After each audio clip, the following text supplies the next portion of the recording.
এই অ্যাস্টেরয়েডটা দেখো, এটা দেখতে একটা নর্মাল অ্যাস্টেরয়েড লাগতেছে না, কিন্তু তার ভ্যালু কত হইতে পারে জানো? 10 কোইন্টিলিয়ন ডলার, মানে 1 লাখ ক্রোর। আরও সংক্ষেপে কইতে গেলে 10 ট্রিলিয়ন ক্রোরস। বন্ধুরা, এই অ্যাস্টেরয়েডটার নাম হইল 16 সাইকি অ্যাস্টেরয়েড। এটা নর্মাল অ্যাস্টেরয়েডের মতন রক আর আইস দিয়ে তৈরি হয়েছে না, এটা মেনলি মেটেল দিয়ে তৈরি। মেনলি মেটাল আছে এটার মধ্যে, নিকেল আর আয়রন। এই অ্যাস্টেরয়েডটারে 1852-তে অ্যানিবেলা ডি গ্যাসপেরিস ডিসকভার করছিল। এই অ্যাস্টেরয়েডটা আছে জুপিটার আর মার্সের মিডলে। জুপিটার আর মার্সের মিডলের যে অ্যাস্টেরয়েড বেল্টটা আছে ওইটার ভিতরে এই অ্যাস্টেরয়েডটা অরবিট করে।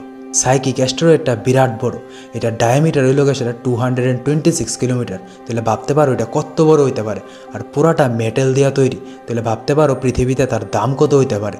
নাসার সায়েন্টিস্টরা বন্ধুরা এরকম লাগে এই অ্যাস্টেরয়েডটা হইল একটা প্রোটোপ্ল্যানেট, মানে কইতে পারো আগে এটা একটা প্ল্যানেট আসলো যেটার আউটার লেয়ারটি ভ্যাঙ্গা উইরা গেছে গা, আর এখন জাস্ট এটার কোডটা শুধু রইছে।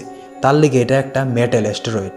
যেহেতু বন্ধুরা এই অ্যাস্টেরয়েডটা পুরোটা মেটেল দিয়ে তৈরি, সায়েন্টিস্টরা এরম মনে করতেছে যে এই অ্যাস্টেরয়েডটা যদি তারা স্টাডি করতে পারে, তারা আর্থের কোরটারেও স্টাডি করতে পারবে। মানে কইতে পারো এই অ্যাস্টেরয়েডের কম্পোজিশন আর আর্থের কোরের কম্পোজিশন দুটোটা এক হইতে পারে। তাহলে এই অ্যাস্টেরয়েডটারে স্টাডি করলেই সায়েন্টিস্টরা আর্থের কোরেও স্টাডি করতে পারবো, কারণ নর্মালি সায়েন্টিস্টরা আর্থের কোরে ডাইরেক্টলি স্টাডি করতে পারে না।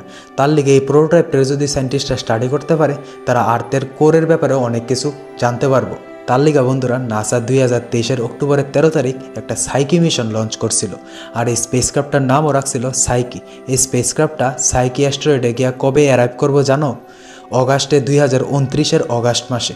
এই মিশনের গোলটাই হইল ওই অ্যাস্টেরয়েডটারে গিয়া স্টাডি করতো, তার সারফেসটা কীরকম, তার গ্রেভিটি কীরকম করে কাজ করে, তার ম্যাগনেটিক ফিল্ডের কম্পোজিশনটা কীরকম, আর এই জিনিসটা ভেরিফাই করতো যে এটা একটা প্রোটোপ্ল্যানেটের কোর। তো বন্ধুরা, এই মিশনটা যদি সাকসেসফুল হয় তাহলে আমরা আর্থের কোরের ব্যাপারে আরও ডিটেলসে জানতে পারো। একটা মেটালিক বডির ম্যাগনেটিক ফিল্ড কীরকম হয় এটাও ভালো করে বুঝতে পারো।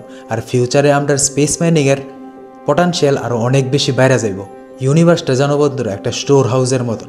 আমরা যে কোনো জিনিসের দরকার লাগুক না করে, ইউনিভার্সে সবসময় এটা অ্যাভেলেবেল থাকে। স্পেস মাইনিংটাও কিন্তু বন্ধুরা একটা খারাপ জিনিস না, এটা আমরার লিগা রিসোর্সের একটা ভান্ডারের মতন। ছোট্ট একটা এক্সাম্পল দিই তোমরারে, আমরা যদি পৃথিবীর থেকে 1 কেজি প্লেটিনিয়াম এক্সট্রাক্ট করতে চাই তাহলে কদ্দুর কার্বন ডাইঅক্সাইড এমিট হয় জানো? 4000 কেজি। আর সেম জিনিসটা যদি আমরা কোনো একটা অ্যাস্টেরয়েড থেকে ধরো 1 কেজি একটা প্লেটিনিয়াম নিতে চাই তাহলে কদ্দুর কার্বন ডাইঅক্সাইড এমিট হইব জানো? মাত্র 150 কেজি। তাহলে এটা চিন্তা করতে পারো আমরা আর্থের লিগে এটা কতটুকু ভালো হইব যদি আমরা স্পেস মাইনিং করতে পারি। কিন্তু এই স্পেস মাইনিংটা সাস্টেনেবল হইতে হইব, আমরা স্পেসরে এক্সপ্লয়েট করলে চলতো না, যেরকম আমরা আর্থরে করতেছি। তো বন্ধুরা, আশা করি সাইকিক অ্যাস্টেরয়েড লিয়া তোমরা অনেক আননোন ফ্যাক্ট জানতে পারছো।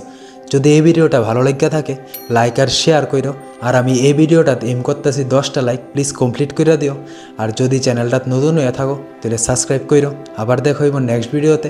Till then, bye. Subscribe.